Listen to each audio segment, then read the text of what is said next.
Good afternoon, my friends. You could be anywhere in the world and you are here with us, and we welcome you to today's event, The Future of Family Engagement in New York City Schools. Let's start with you dropping some hellos in the chat. Please let us know who you are and where you are hailing from. My name is Tanisha Williams, and I serve as a researcher at Inside Schools. So I would like to first extend again our sincerest thanks for you being here today on behalf of our teams at Inside Schools and the Center for New York City Affairs at the New School. We are committed to increasing family engagement citywide, but before I get into that, let me officially take a beat to kind of tell you who we are. We're journalists, we're former teachers, we're parents, we're public school advocates, and we are dedicated to improving schools for every child in the city. We believe that informed parents can promote racially and economically integrated schools of the highest quality. We work toward that goal by trying to put together some independent reviews, by scanning through school data, and by publishing research about exactly everything that we see that's going on in NYC schools. So just to kind of encapsulate again those three things that we like to think we do. The first is that our flagship website, Inside Schools, has been and continues to offer families these independent reviews of schools. And we've been doing that for about 20 or so years. Secondly, we launched Inside Schools Plus, which is almost like a cornucopia of awesomeness. Folks come together, they have conversations, they ask us questions, we ask them questions, we take some polls, and we interact in a virtual space in a way like none other that I've seen. And lastly, we try to get jiggy with some research. And I encourage you to keep your eyes peeled for a forthcoming report on teacher preparation post-COVID. So let's get into what we're doing today, my friends. First, I am going to introduce some amazing panelists. Then we're going to get into a bit of a panel discussion. We're going to leave some space for you guys to ask some questions at the end, and then we're gonna make sure that you feel good and teed up with some resources that we have to share. So just a few reminders of engagement as we go. There will be some discussion, there will be some polls. There will be some times when I ask you to drop some things in the chat, and you're doing a great job thus far. There will also be some times when you get to laugh at some of the amazingness that our panelists have put together for us. Feel free throughout the entire conversation to drop your questions in the Q&A, because one, it's totally going to help me gauge how much time we need to leave for it. And two, know that those questions will be addressed near the end of the panel. So without any further ado, let me get into who's here and a little bit of what we're going to talk about. So first we have my good friend, David Adams.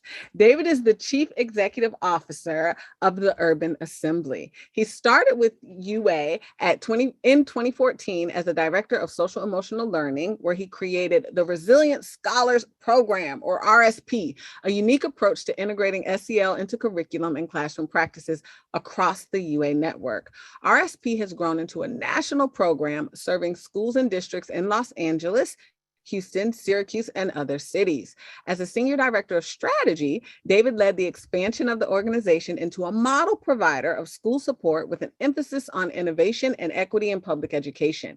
In 2021, David received the Champion of Equity Award. I think this is his champion picture, friends. The Champion of Equity Award from the American Consortium for Equity in Education. David sits on the board of CASEL and is the author of Educators' Practical Guide to Emotional Intelligence and the co-author of the textbook Challenges to Integrating Diversity, Equity, and Inclusion Programs in Organizations. He is a civil affairs officer in the Army Reserve, and he holds an MED in educational psychology from Fordham. Welcome, David. And I just have to say, okay, did your muscles grow a little bit? They got a little something going on. I gotta say, this is an old picture. You know, you asked me for an old picture. So too much capital on you, sir. I'm moving on. Please also join me in welcoming Chris Caruso. It's our own Caruso. Welcome, Chris. Chris has spent his career at the intersection of schools and communities to advance equity and improve educational outcomes for young people. He is currently the managing director for School Age at Robin Hood, leading the team responsible for the foundation's work in K-12 education, youth development, and social emotional learning. Prior to joining Robin Hood, Chris was the founding senior executive director of the NYC Department of Education's Office of Community Schools, where he oversaw policy and support for students experiencing homelessness and built a citywide system of 300 community schools that integrate academics, health, and social services, serving 150,000 students. Independent research found that NYC's community schools improved student academic and social outcomes.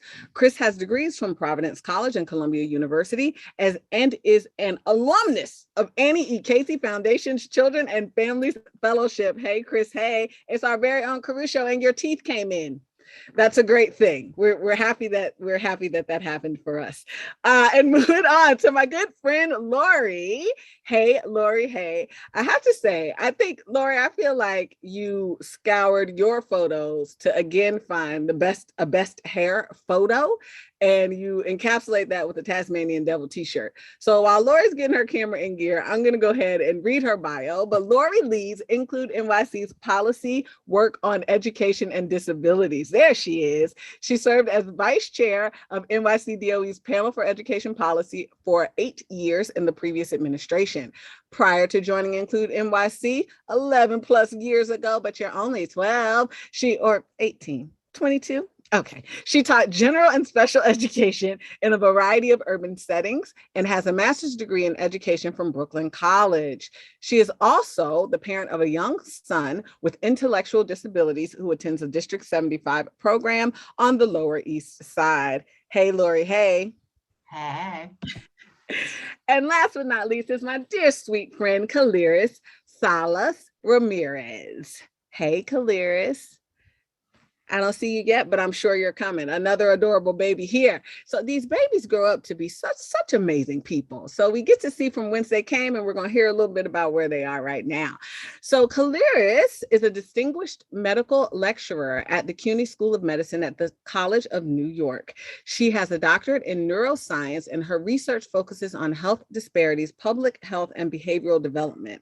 Although most of her career has been focused on understanding the adolescent drug use and how it is different from adult drug exposure, COVID has made her refocus. The last 2 years, her efforts have been directed toward educating the community on COVID mitigation strategies.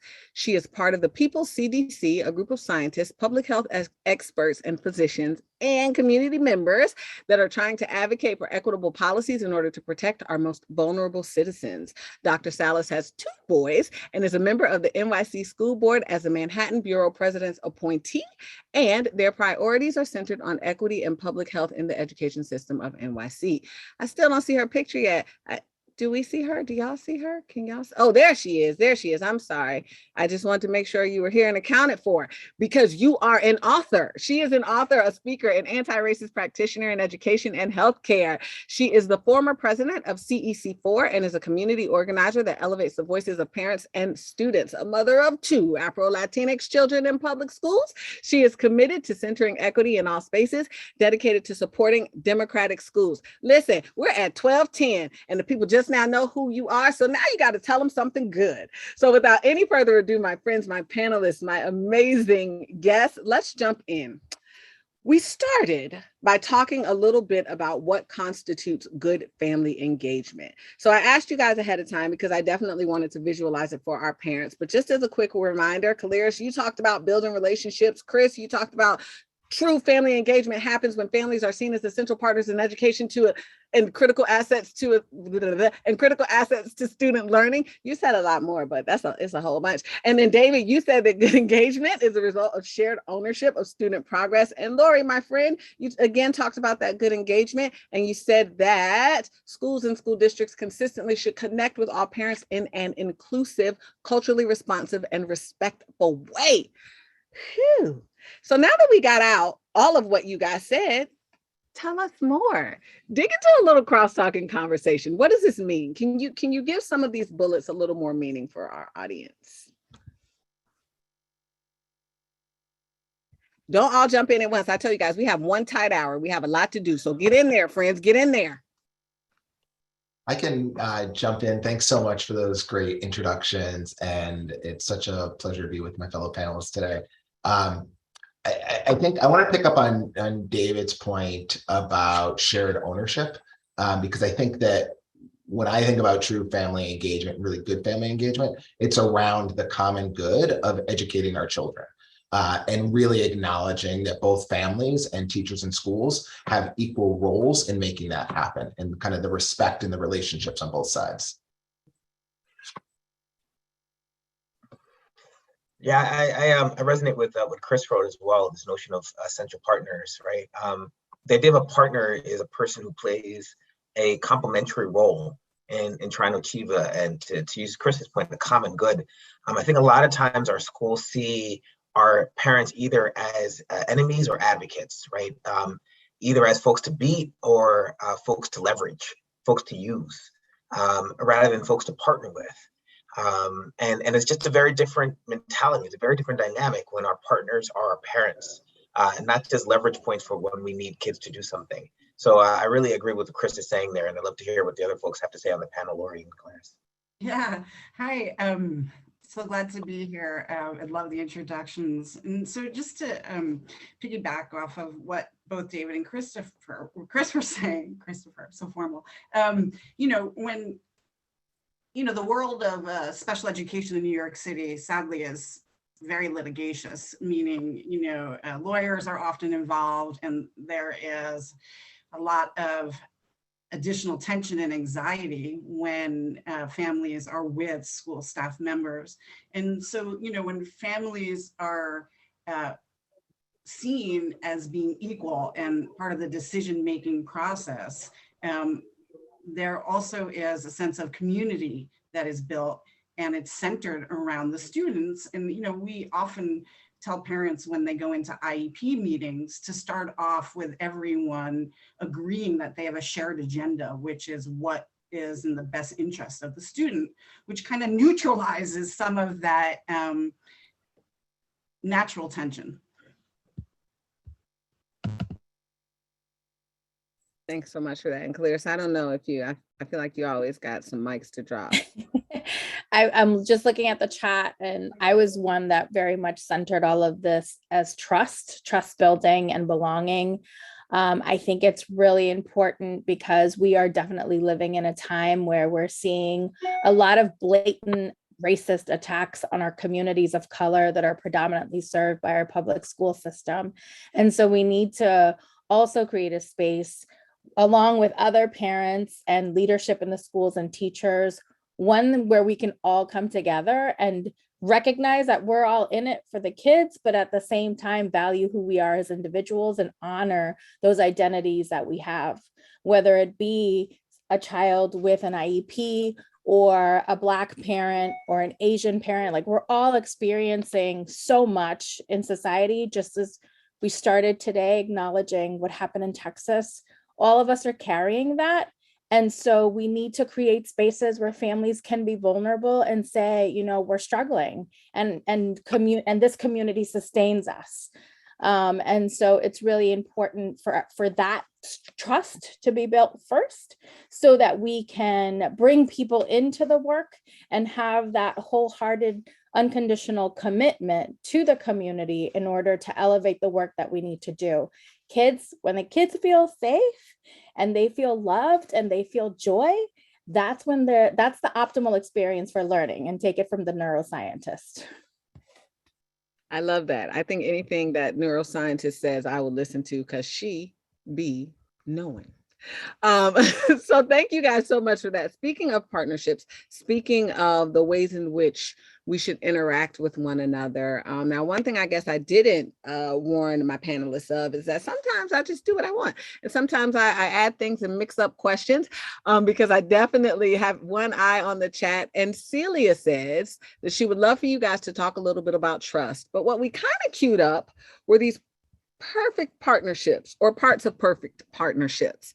So again, I surveyed you guys before, and we know we have our very own Caruso, and we see some basketball themes up there. But I would love for you, I've assigned you a pairing that you didn't come up with. So I would love for you to talk a little bit about the pairing that you have. Think through trust. Sorry, David, I don't know how you're going to do trust in peanut butter and jelly, but it's about the consistencies. They have to trust each other. But ground some of your responses in trust, but tell us why these are really good examples of the types of partnerships that we want between schools and families. Yeah, should I start off first there, Tanisha? Let's do it. Let's do it. Look, I was a camp counselor for like 10 years. I worked at Camp Spears YMCA. So I know a lot about peanut butter and jelly. And this is the most trusted lunch sandwich, I would say, in the whole world. Now, obviously, now we have some nut issues, so it wasn't like it was back when I was growing up. But no matter what happened in the cafeteria, no matter what kind of kitchen was produced, peanut butter and jelly would always get you where you needed to be. Right. And there's a certain kind of comfort in that when you're working with parents, you're working with schools, and you know that when I put the peanut butter and the jelly, the peanut butter and the jelly together, I'm going to get a sandwich that's going to fill me up until dinner time. So I like the consistency of peanut butter and jelly. I like the comfort of peanut butter and jelly, and I like knowing that no matter what's going on in the world, you take a little bit of peanut, I should say, put a little bit of jelly together, slice it up in the middle, and you're going to be all right. So I think that's how we think about our families, right? We're comfortable, we're consistent. You know what's going to be there every day. You don't have to worry, is there going to be peanut butter and jelly? What's happening in the kitchen? And if our schools are consistent with our parents, the way peanut butter is consistent with jelly, we'd have the kind of relationships that can move our city forward. I love it. Thank you so much. And I want, Lori, before we kick it off to you about this, this everything you know about basketball, I just want to say to our audience members, feel free to take this conversation to the Twitterverse. We are using hashtag NYC schools. We are using hashtag family engagement. But I feel like David just dropped some gems about the peanut butter and the jelly, and you may hear something that you want to tweet out. So we encourage you to go ahead and do so. Add us at Inside Schools, and I'm sure we'll find you and we'll reply right back. So Lori, tell us about this Shaq and Kobe thing that's going on. What do you think? What do you think Chris was thinking? So based on the research I quickly did this morning, and what I see as an observer of sports and basketball, you know, the two of them played together for a long time and came at it with different perspectives and different experiences, yet both, you know, wanted to win. And despite their differences and how they went around about things and how they played together, they respected one another. And I think that says a lot. And that was both on the court and off the court. And, you know, there was trust. That's all I got. I'm gonna take all you got. I absolutely love it. Chris, as you take us, and this is interesting, Chris, because Lori actually said Barack and Michelle. So maybe you guys need to cross-talk a little on each other. Anything to add to Lori's, then get into yours, and we'll see if Lori has something to add to yours. The one thing I would add about Kobe and Shaq is this idea of a common goal, right? They both wanted to win a championship, and they used their own assets, right? So Shaq knew he was good down low. Kobe was on the outside. They got coaching. So all these components about what I think is important for families and schools to work together. And Barack and Michelle, I feel like I got the softball. I mean, when you think about love and respect of like who people are as individuals, unconditionally, what people bring to the table, I think that the relationship of the president and the former first lady always come to mind. And what I like about this also is kind of accessing their own personal experiences and some, you know, the ways that Michelle would use her formal role and her informal role, to kind of the inside-outside game in support of Barack's leadership and vice versa.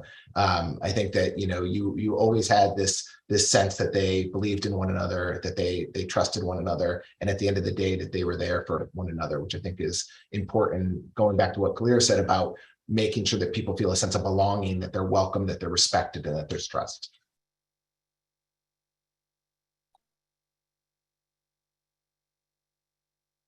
Sorry about that. Thank you so much for that. And I was saying, Kalris, bring us home with the Winslows. The Winslows from Family Matters. Listen, the Winslows were dope in their own special way. They, I just remember them loving all these different kinds of kids in their home. Like every character had something to bring, you know, they loved Steve Urkel unconditionally in his own like brilliant geekiness. They had some really strong-willed children as well. And I love that Harriet ran that home. We must rely on our Black women leaders to give us that path.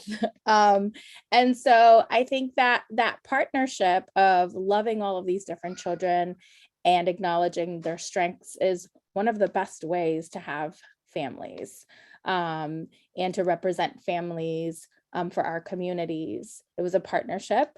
There was trust. And I will just add something about Barack and Michelle. I think that also they shine their own light, but they also kept their dirty laundry behind closed doors. And I think one of the things that we need to do is that we need to strategize as communities. What are the things that we need to like keep within our communities and have some really difficult conversations before we air them out? Because I think that sometimes parents or teachers or principals can be seen, as Mili said, when we do the authentic assessment, as troublemakers, because we're exposing some things that haven't come to light. But we don't allow, that's a lot of it is because we don't allow for those conversations to happen within our own communities. Some of the biggest issues that have been exposed in our system is because we're not coming together and having these conversations. So I think that all of these folks, even peanut butter and jelly, allow for, you know, those conversations and that tweaking to happen, so that we can create some harmonious environments for our communities. I love it. And David, before I move on, you went first with the peanut butter and jelly. So anything you want to add? And as you're doing that, I will also invite you guys in the chat. If you have a perfect pairing, I couldn't fit my pork and beans or my Arm and Hammer or my Mona and Lisa. That doesn't really count. I couldn't fit my pairings up here, but if you have some perfect pairings, go ahead and drop them in the chat for us. And David, any final thoughts on the ideal partnership? We know you love the Winslows. We know you had something to say about I do love the Winslows. You know, it's been interesting recently. There's been a lot of talking points in the conservative space around parent empowerment, and the kind of relationship between schools, academic and social emotional development in the home. And Chris used this notion, and Lori talked about this as well, talked about the common good, right? That we're all trying to build a better community. So it's not even just families, the ideal between schools and communities themselves, right? Any superintendent who's worked outside of New York City knows what it is to have to raise bonds. And you're not just raising bonds from parents, you're raising bonds from every community member to invest in their public schools. So I want to think about this notion between schools, families, and the community writ large, because we're all investing in our schools in order to invest in our future. I love it. And I feel like I just have to chase that with cafe con leche, rice and beans, avocado and toast. I just want to say all that and then some, a delicious, delicious brunch. Oh, chicken and waffles. Come through, Tracy. All right, my friends. Now let's talk about the ways we do that. Someone dropped in the chat that they have experienced the particular districts not being particularly helpful with engaging families. So we would love to hear from you all in regard to what ways New York cities can better engage families. That was almost like a perfect timing. So Michael's thirsty in the chat right now. Michael's dropping some beverage suggestions. But let's talk a little bit about engaging families. These are some of the synopses of what you said. These are just the short versions, but everything from different forms of communication, being intentional around setting goals and then reviewing those data. Again, we see that building trust. Tell us a little about what that looks like. But then this last one also, leveraging the talents and experiences of families. What does that mean to you guys? Can you put some teeth on some of these fragments that I pulled from your brilliance? I'm happy to go first. And so, you know, To give people an idea of the size of the student population of kids with disabilities, it's almost 300,000 students from ages 3 to 21 who receive special education services. This population, the size of it alone, would make our kids here probably the 6th or 7th largest school district in the country. That being said, you know, like different racial and ethnic groups, we're not a monolithic bunch. And often, many families or some families with kids with disabilities have disabilities themselves. And so by different forms of communication, it would be great if the city put out any citywide materials that had more visuals. And that would work for everybody, including people who don't speak English and people who do. It would be universally accessible. It would be great if we heard messages that were audio or a video, so it didn't rely on literacy skills. Also, you know, one of the things that would be amazing for the city to do would be to have citywide campaigns on buses, in subways that target the population of families of kids with disabilities about certain things, such as special education recovery services. Many of our families don't know that it's even out there, and the city is generously offering all students access to these services. We see it for things with engagement, like running for a community education council or applying to pre-K, but we don't see anything targeted specifically to our group. And that would help build trust because we would feel seen and heard and valued.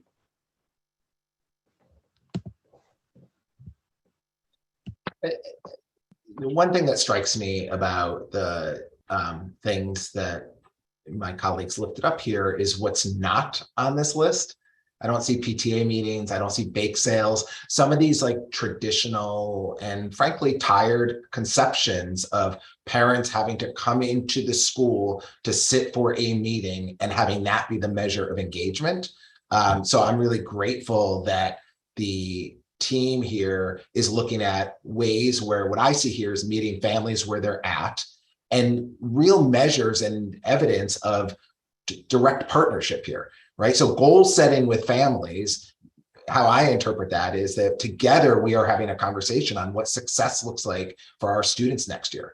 And your opinion is just as valid as my opinion as a school leader or teacher.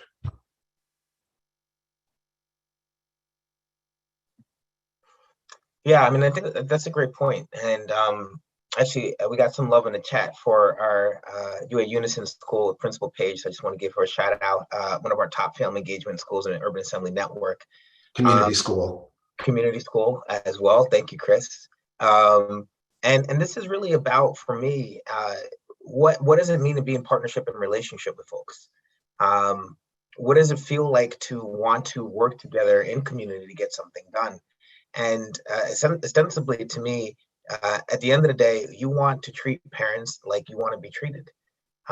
You want to be treated like a partner, like somebody who has an invested interest in the outcomes, not held at arm's length, but part of the fabric of the school community. And you know, one of the things that really baffles me, is, and Chris mentioned this, it really is not.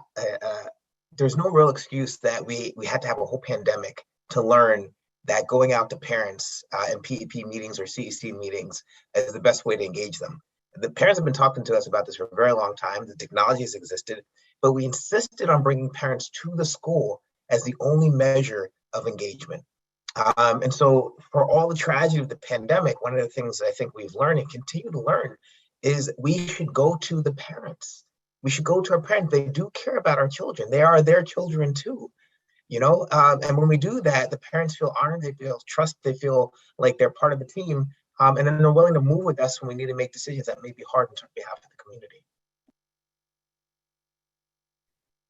I have to echo some of what David has said. One of the things that I've learned is that you have to actually go to the parent. And that means showing up showing up in different spaces, whether it be virtual or in person. That means language justice, very much to echo what Lori has said, in terms of bringing folks in different ways of communication, whether it be, a WhatsApp, an email, social media. Like, we have to target all ways that we can connect with folks.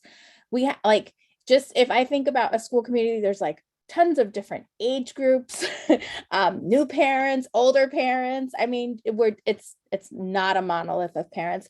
I also think that those of us that have positions where we do have a platform, where we do have access to individuals, like, it's our responsibility to be community informed. It really surprises me that some of us that are in these positions where we actually are supporting policies, it's like we don't talk to communities. We kind of just depend on whatever is fed to us. And so I think we really need to be intentional. And I have to shout out my parent leaders in the chat. A lot of folks that are on CECs, that are DPAC chairs, that are like in the trenches. And they're the ones that we have to tap into. One of the beautiful things about the pandemic was that we were able to connect virtually, and folks, I don't know about y'all, but I was meeting like 12 hours a day with a whole bunch of different people that I didn't know, that I had never seen before, but they really care and are devoted to children and safety in their communities. And that's what we have to leverage. Sometimes it's the person that doesn't have the degrees, that doesn't necessarily understand DOE language, DOEs, I call it the DOEs, and are really the ones with the best ideas and the best ways to connect with each other. And so we have to leverage those forms of communications and partnerships. I think people are just looking, again, for safety, whether it be mentally, psychologically, physically. They're just looking for safety, and they're committed to their babies. That's the soft spot. Can I grab this for 1 second? Sure.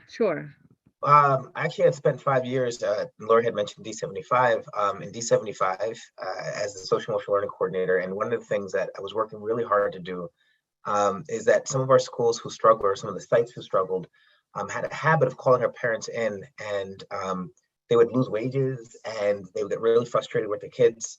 And then ACS cases would kind of hop up and things like that. And we really worked hard to create positive engagements with parents before they had to call, to leverage a parent to shift the behavior, or to just put pressure on the parent, to put pressure on the kid, right? So we really tried when I was there to say, if we're going to call a parent, it's to solve problems. Like, I'm calling you because I'm inviting you into a problem-solving conversation. I'm having a challenge with your student or your child, and this is what we're doing at school when we're struggling. And wonder how we can represent and replicate some of the work we're doing at home. So the thing that really hurt me is when I saw parents lose wages, come in really ticked off to pick up a kid who had already calmed down, just to put pressure on the situation. And we can do better than that. And that's why you talk about parents as partners, right?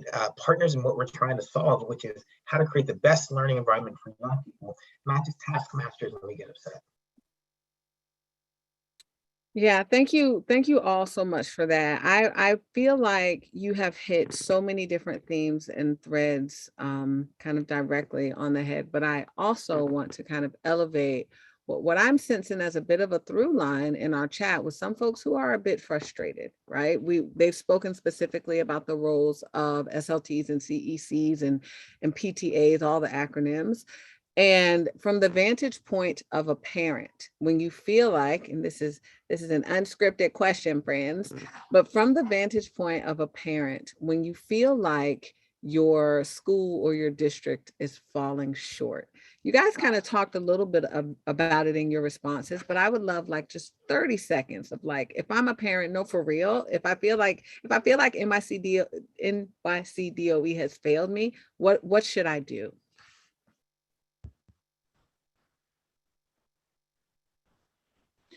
Do all things. Oh, yeah. I was like, Kalris is about to give it to us. Go ahead. Do all things. I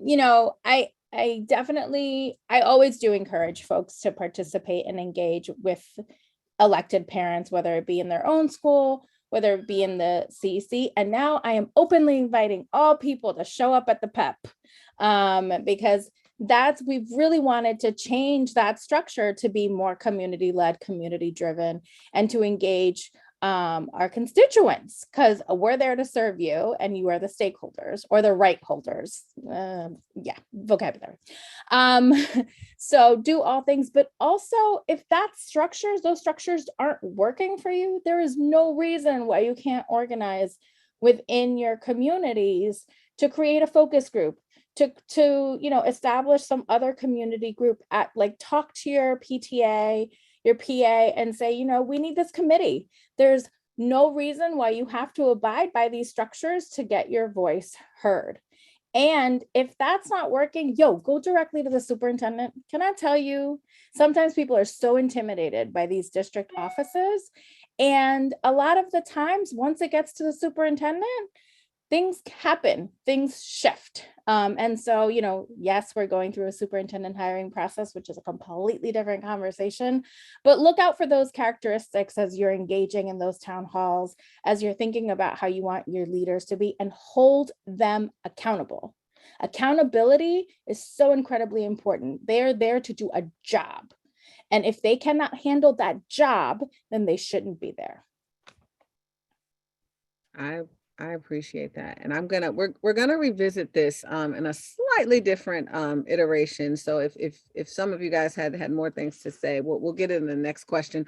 But before we get there, we also danced a lot around communication. So this is like a cornucopia of different ways that schools interact with parents. There were some things that you guys articulated that we talked about. There are also some things that the grand internet said.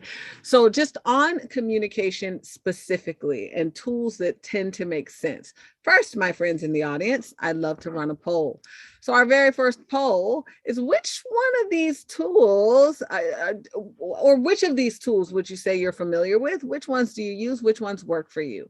The poll is actually open. And while they're working on that, my panelists, I love that one of you said, put parents first and actually have a conversation with them. So we put parents in the middle of this slide, but I'd love for you to riff a bit on what all these tools and apps and social media and the TikTok, how can we leverage some of that stuff to really build those relationships and that trust? So I'll talk with both my professional hat on and as a parent of a 19-year-old in the District 75 program. One of the tools the Department of Education uses to assess, school culture is the learning surveys. And it's not here, and I'm sorry, it's Nisha for talking about something that isn't present, but I think it speaks volume about the culture systemically towards families and kids in District 75 programs, which is, and this is the paradox of inclusion, right? There are many people out there pushing for what we used to call mainstreaming students with disabilities. And here at Include, we are not about mainstreaming. We are about each student being in the setting that is most appropriate for them. And for my son, it is appropriate for him to be in a District 75 program where there's more adult support and other supports woven in. That being said, the learning survey, there is one for all kids and all families. And so when I am asked a question on the learning survey, do I feel that my child is safe walking in the halls by themselves? My answer is no, but that's based on who he is, not the school. And so I don't feel that it speaks to me. And I imagine if I feel this way, other families do as well. When there are questions on materials that we are asked to, fill out and give back to the school, in which funding could be based on, or ratings of the principal or teachers, when it doesn't speak to us, it is used in a punitive way, and that's not okay. And so, an example of a remedy could be for those learning surveys to have another link if your child attends District 75, and then those questions are more individualized to that population. And, I think that is indicative of how hard it is for the city to be inclusive when you have a system as large as it is. But yet, there's about 26,000 kids in District 75 programs who, are basically invisible, and, go to school on the top floor in the basement. They're most of the 420 some odd programs are in co-located buildings in which there's not even signs. I urge everyone here, when you go to a school building that has a District 75 program, to see if there is signage, to see if those kids use the same door as everybody else. And if not, get involved, speak up. I'll stop. Also, I want to say here at Include, I am fortunate to lead a parent group that focuses on systemic advocacy. And, the value of parents connecting with other parents is, there's nothing like it, because we trust each other based on our experiences. And there's no dynamics in play that are centered around compliance or money or any of that. And, one of the biggest challenges for us is getting our needs addressed and seen outside of special education. I often say that the work has to be done in gen ed in order for students with disabilities to have better outcomes. Thank you. I have to say, as a former teacher for students who receive special education services, I reject that. We do amazing. No, I completely hear you and agree. But I reject sometimes the status quo of how services are rolled out and how that goes down. I want to share out, let me end my poll. I want to share out and we got it about 65% participation, you guys. I have to tell you, I was a teacher, I was a principal, and 65% don't cut it for me. But in the essence of time, I'm going to forge us ahead. But it looks like most folks are engaging via email. It's also possible that you are engaging in something that didn't make this list. But thank you for that. This mix of email and Zoom and Google Classroom, which kind of rose to the top. Nobody knows what Bubble is. The internet knows what Bubble is, but apparently we don't use that here. So I want to keep us moving because we do have some great questions in the Q&A. Just a few reminders. We will get to a Q&A in a moment. So if you have some questions, make sure to get them in there. I might have to do a mosh up to get them all answered, but we are almost at that time. This is the slide that I promised we would come back to. So we've talked a lot about what schools should do. We've talked a lot about building relationships. We've talked a lot about the ways in which we communicate. But this question talks about the specific actions that parents should take to ensure that their specific needs, again, are met. Lori just told her that she answers that survey based on what her baby needs. This is what my son needs. This is how it manifests for me. So again, if you are that parent, how do you, and you are that parent, we are all those parents, how do you navigate the terrain, ensuring that your cultural, your linguistic, your social emotional needs are met with the school that should be so honored and privileged as to serve your child?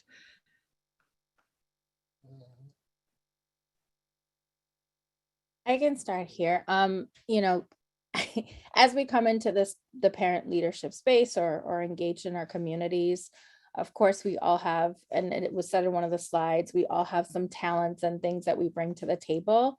But one of the things that I found the most useful in the 7 or 8 years that I've been doing this is that I need training. Like, I need folks to talk to me and tell me, how do I best serve the communities? Because we all come with biases and we all come with perceptions. But when we have an integrated school, it's messy.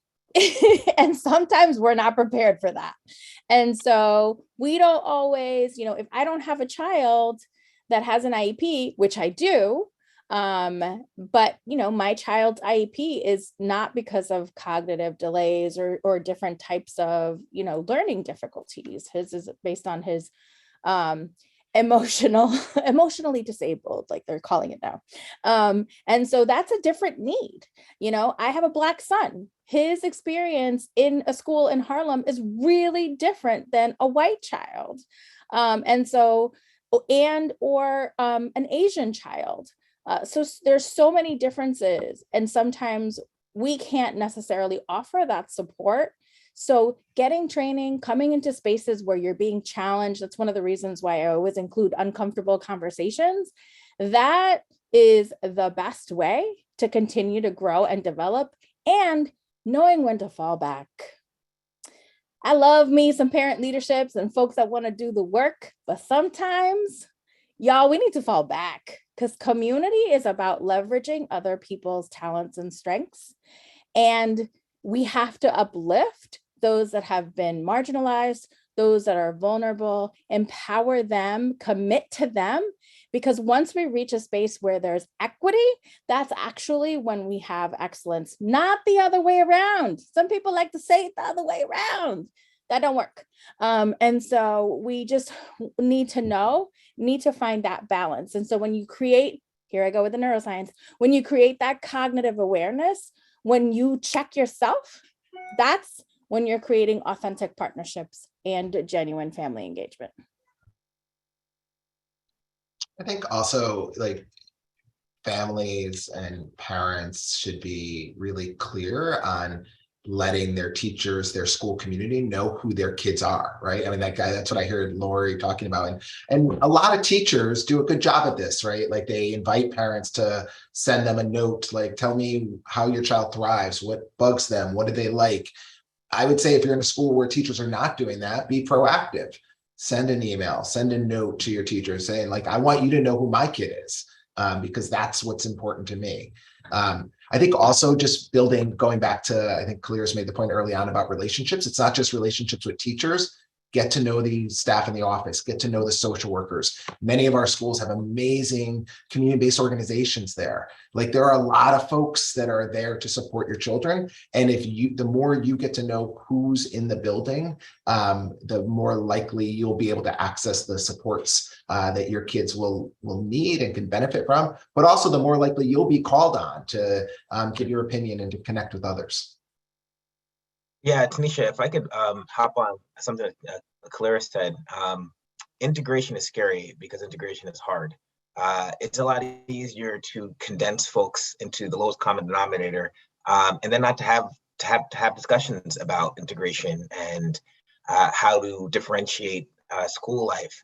But at the end of the day, we need to enter into a social contract in our schools, and we're going to be in a social contract in our communities and our societies. And so when our parents come in, they need to come in with this sense of, like, there are different needs, and there are different needs intellectually, there are different needs social emotionally, there are different needs by the sense of culture. And it is the job of the school to come to a consensus on how to meet those needs. And part of what it is, I think, in parents' roles is to be able to express their needs, but also to get to the table and to do the compromising. I think a lot of people want to advocate, and I love it. I'm all about the advocacy, right? Like, speak of truth.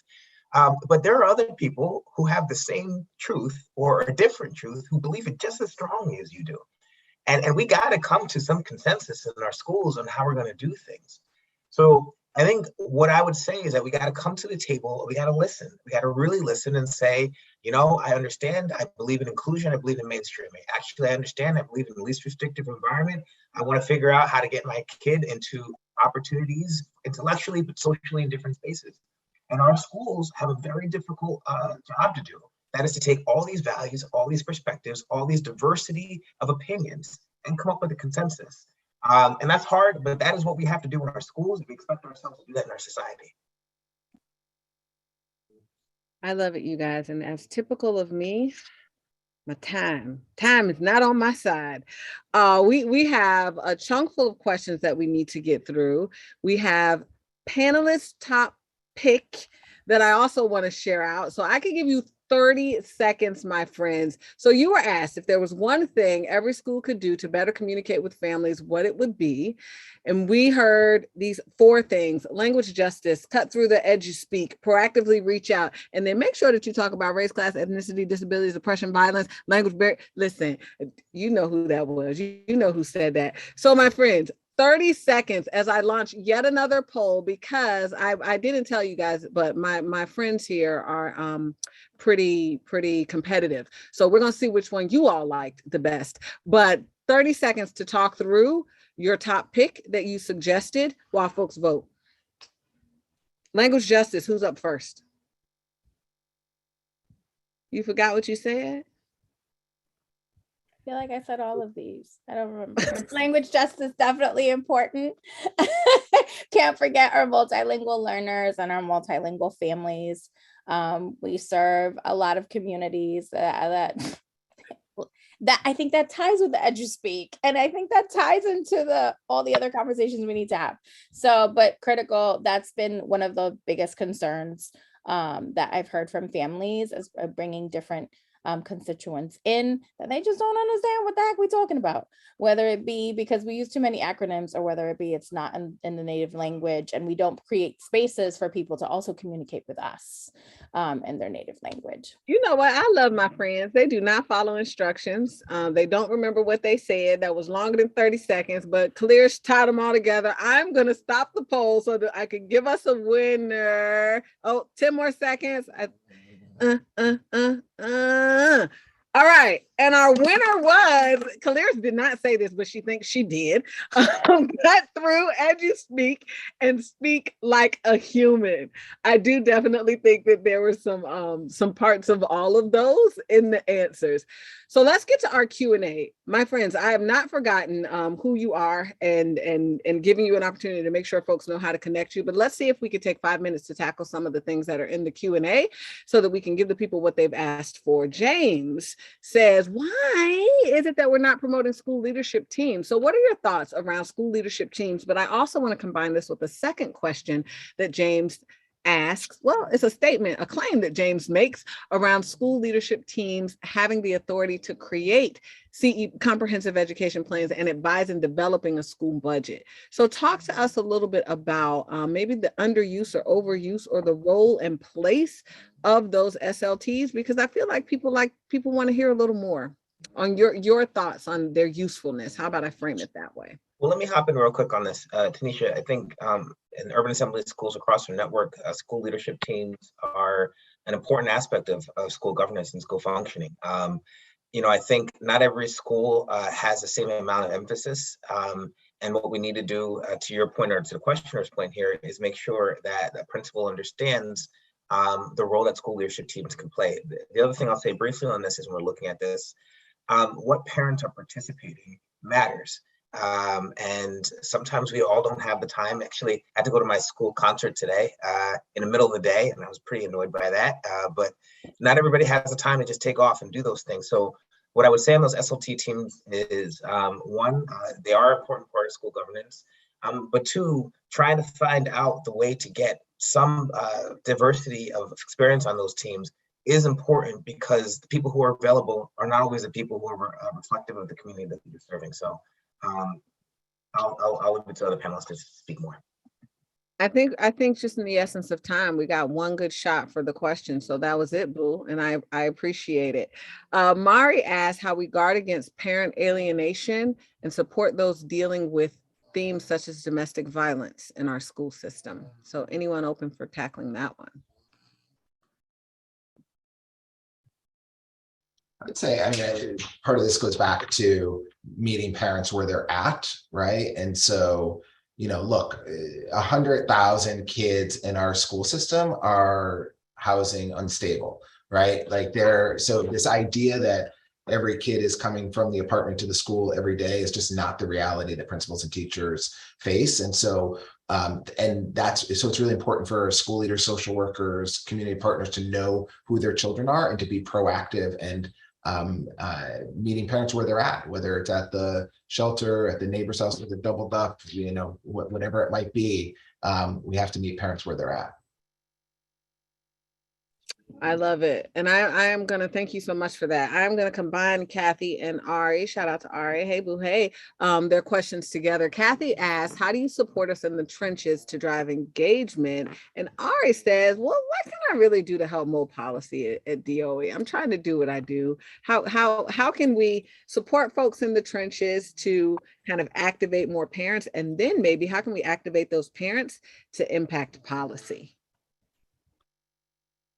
So those are great questions that I struggle with every day, despite living and eating and breathing this stuff.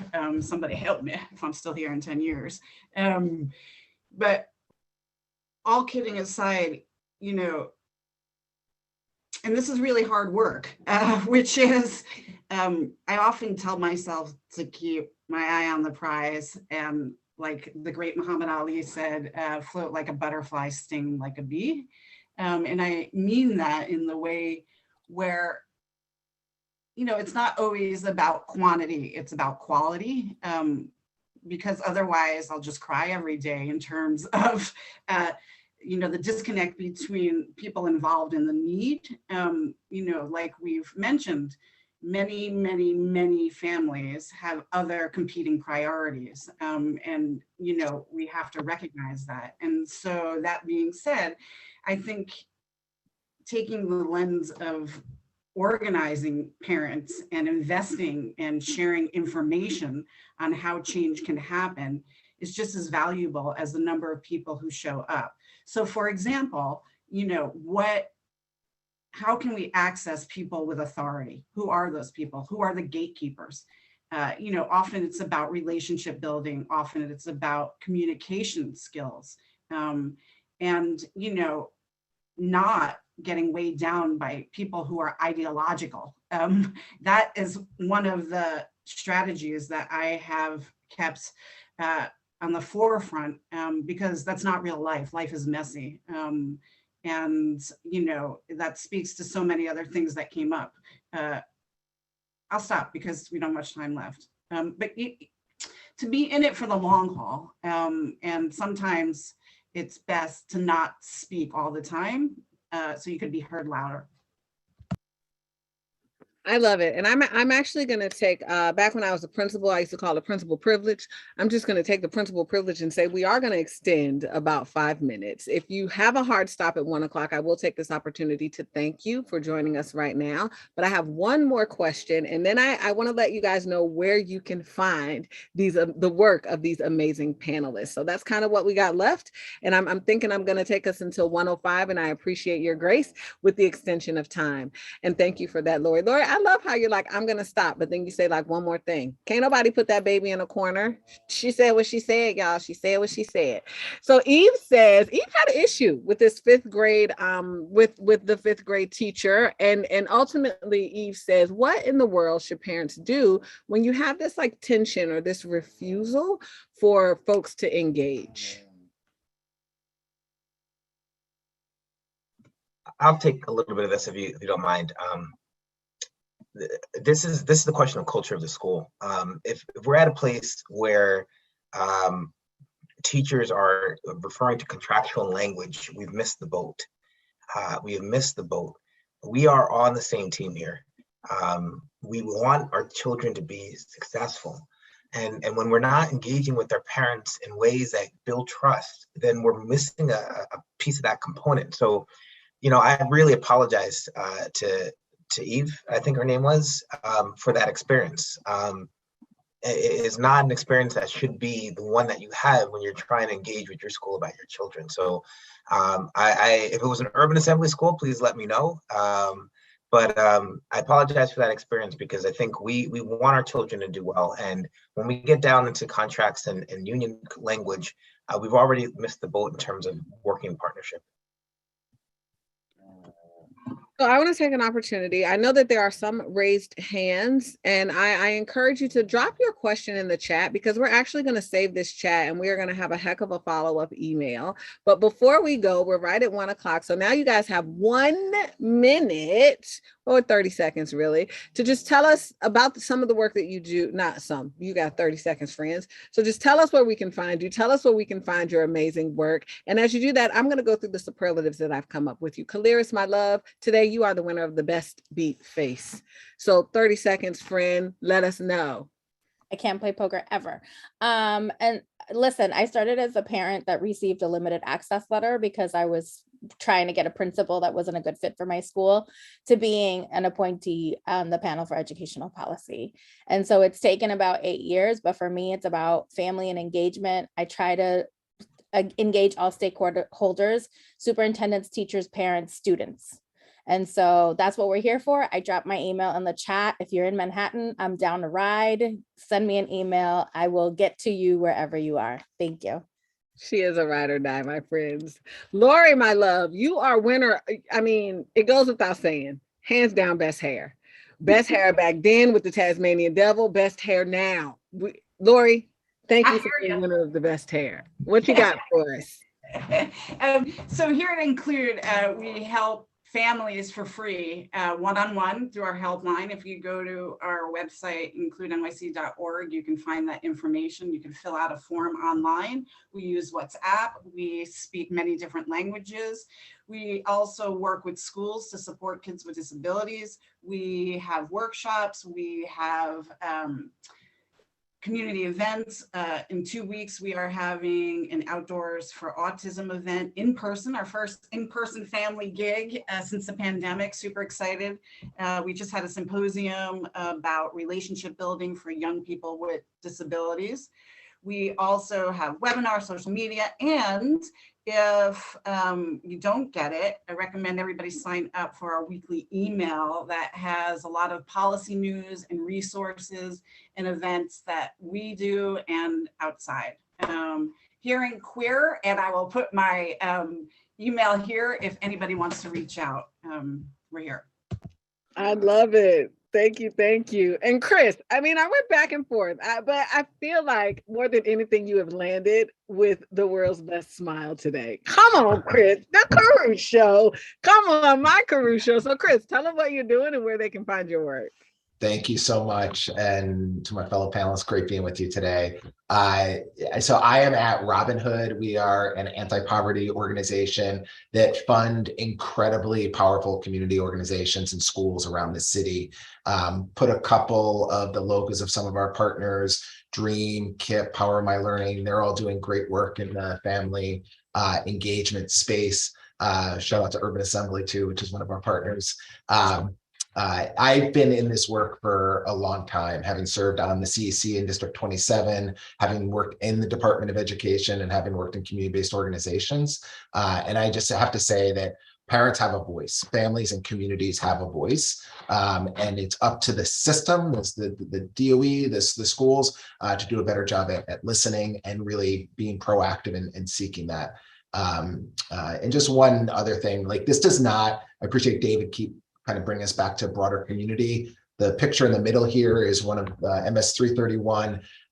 That's a bodega in the neighborhood, and the family engagement there was happening at the bodega, not at the school, right? So being really creative about ways that we can get out there and connect with our school communities. And I'll put my email in the thread again, but again, thank you so much.